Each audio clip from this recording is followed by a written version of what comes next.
Hello बच्चों, आज की ऑनलाइन क्लास में आपका स्वागत है। आज हम लोग पढ़ेंगे 9th मैथ का दूसरा चैप्टर जिसका नाम है बहुपद। इसमें हम लोग 3 बिंदुओं पर चर्चा करेंगे।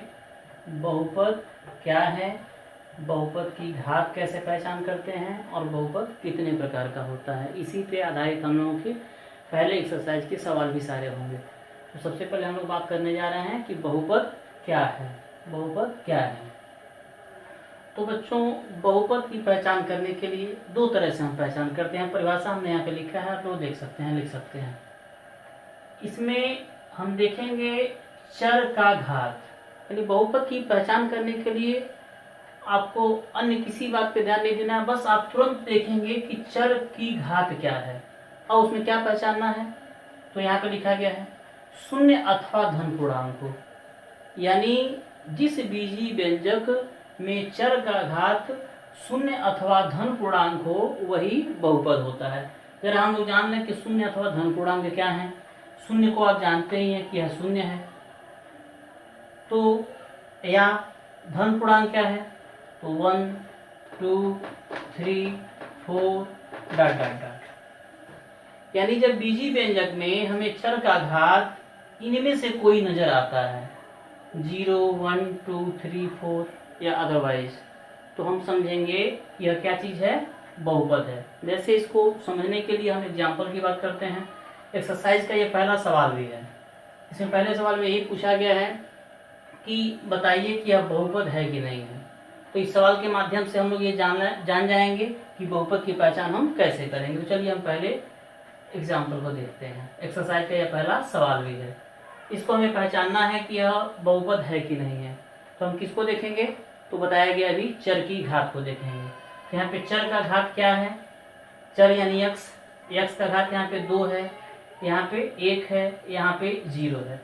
तो पहले वाले एग्जाम्पल में हमने देखा कि जो चर की घात है वह 2 है, 1 है और 0 है। यहाँ पे x का घात 2 है, यहाँ पे x का घात 1 है, यहाँ पे x का घात x नहीं है तो x का घात यहाँ पे 0 है। अब इसको हम इस परिभाषा से मैच करेंगे तो ये देखेंगे 2 1 0 सब इसी में से है। 2 इसमें है, 1 है, 0 है। यानी पहले वाले एग्जाम्पल में हमने देखा कि चर जहां जहां भी था उसका घात शून्य अथवा धन पूर्णांक है, अतः हम इसे कह सकते हैं कि बहुपद है। क्लियर? तो जब भी यह प्रश्न आपके सामने आए कि आप पहचानिए कि यह बहुपद है कि नहीं है, तो तुरंत किसको देखेंगे, तो जवाब है चर की घात को देखेंगे। चर की घात में क्या देखेंगे, तो वह चर का घात इनमें से कोई आना चाहिए। जैसे दूसरे एग्जाम्पल में भी देखें हम, यहाँ पे लिखा है y² प्लस √2। यहाँ पे चर का घात क्या चीज है, चर का घात क्या चीज है, तो y का घात यहाँ पे 2 है और यहाँ पे y नहीं है तो यहाँ पे y का घात 0 माना जाएगा। तो इसमें भी हमने देखा कि जो चर का घात है वह 2 है, 0 है, यानी वो शून्य अथवा धन पूर्णांक में से ही कोई है। तो यह भी क्या हो जाएगा, बहुपद हो जाएगा। क्लियर? बहुपद की पहचान हम इस दूसरे परिभाषा से भी आसानी से कर सकते हैं।